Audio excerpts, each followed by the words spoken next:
देखिए, गणेश जी प्रथम पूज्य देवता हैं और सूंड दोनों ही प्रकार की पूज्य मानी गई है।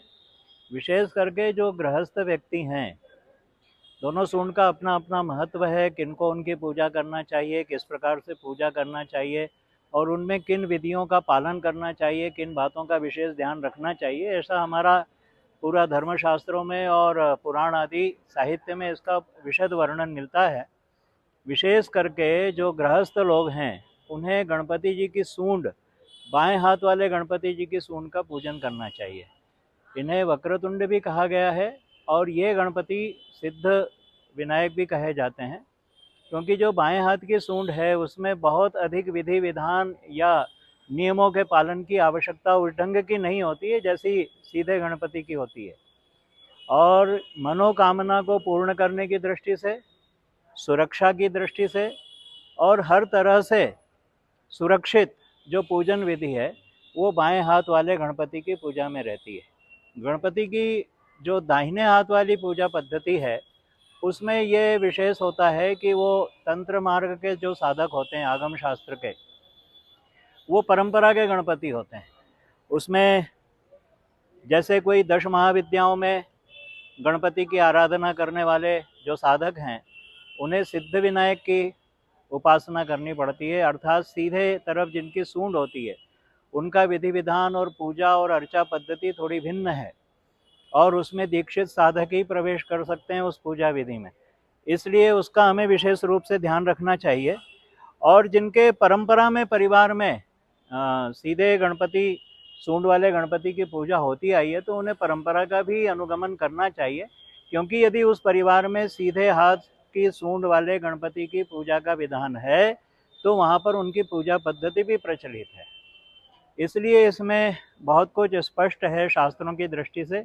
सिद्धि विनायक भी बहुत जल्दी सिद्धि प्रदान करने वाले गणपति होते हैं, पर उनके विशेष भोग, पूजा अर्चा की जो विधियां हैं और उसके साथ में जो विशेष द्रव्य हैं अर्चन के, उनका ध्यान रखना पड़ता है। ऐसा नहीं है, तंत्र तो प्रत्येक देवता के साथ है। अब एक बात ये, यहाँ पर आपने अच्छा प्रश्न पूछा है, इस बात को ध्यान रखें कि तंत्र का मतलब जो हम लोग समझ रहे हैं वो तंत्र नहीं है। ये किसी ने बहुत जटाजूट या अपना चित्र विचित्र वेशभूषा बनाई है, खूब अपने आप को इस ढंग का बना लिया है कि वो कापालिक या अघोरी या किसी भी वेशभूषा में रहे। तंत्र का मतलब होता है एक पद्धति, एक विधि, किस विधान से कोई भी कार्य किया जाए। इस दृष्टि से दो प्रकार के तंत्र हैं, एक वाम तंत्र है और एक दक्षिण तंत्र है। वाम मार्ग वाला जो तंत्र है वो किसी सिद्ध साधक की सन्निधि में, गुरु की सन्निधि में ही उपासक को उसकी उपासना करनी चाहिए, उसके विशेष विधान है। परंतु जो दक्षिण मार्ग का तंत्र है, जिसमें हम लोग सामान्य रूप से भगवान की पंचोपचार पूजा, गंध पुष्प धूप दीप और नैवेद्य, अथवा षोडशोपचार पूजा, अथवा जो सामग्री हमारे पास उपलब्ध है, दूर्वा है, भगवान के लिए मोदक है, अथवा घर में सबसे श्रेष्ठ तो ये होता है कि गुड़ का प्रसाद बना लिया जाए आटे में, उसको बना करके और उसके लड्डू बना करके भगवान को समर्पित किया जाए। श्रेष्ठतम तो ये विधान है। पर सामान्य पूजा से भी गणपति प्रसन्न होते हैं, है ना। वो तो हमारे मांगलिक देवता हैं, हमारे साथ खेलते हुए, हमारे साथ कार्य करते हुए। तो ये जो दक्षिण मार्ग है, दक्षिणाचार है, इस माध्यम से गणपति की पूजा गृहस्थ को करना चाहिए, उलझन वाले मार्ग में नहीं पड़ना चाहिए। अच्छा, देखिए, यदि शास्त्र का विधान हम लोग देखें तो गृहस्थों के परिवार में अंगुष्ठ प्रतिमा, अंगुष्ठ मात्र की, अथवा एक बालिस्त की प्रतिमा है। ये जो एक बालिस्त है, इतनी बड़ी प्रतिमा, और अधिकतम यदि उस परिवार में नित्य पूजन विधि है तो एक हस्त प्रमाण की, हाथ के प्रमाण की प्रतिमा स्थापित की जा सकती है, पूजन किया जा सकता है। इससे जो बड़ी प्रतिमा की जो स्थापना की जाती है वह शास्त्र दृष्टि से उचित नहीं है, क्योंकि उसमें बहुत कुछ विधि विधान और देख रेख और उस मूर्ति के साथ में उस प्रकार की विधि का अनुगमन करना आवश्यक होता है।